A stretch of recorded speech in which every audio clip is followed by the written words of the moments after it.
Sen benim yüreğimi kırma, onu sana emanet eyledim. Emanete hıyanet etmezler. Sen benim yüreğimi kırma.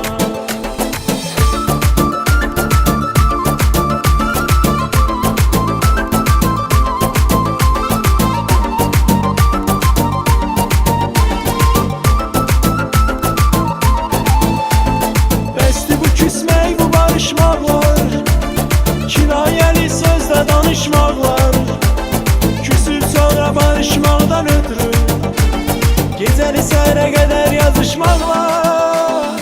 Sen benim yüreğimi kırma, onu sana emanet eyledim. Emanete hıyanet etmezler. Sen benim yüreğimi kırma, sen benim kalbimi kırma. Onu sana emanet eyledim.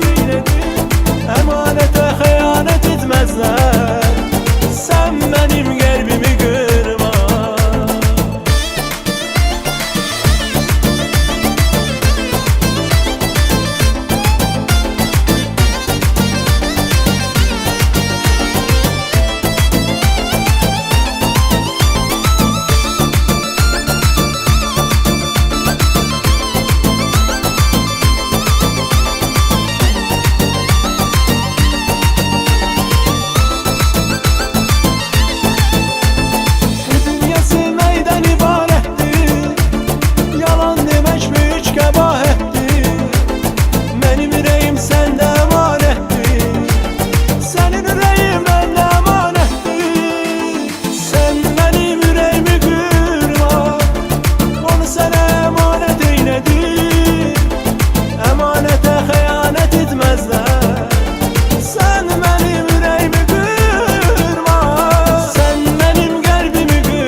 Şam şime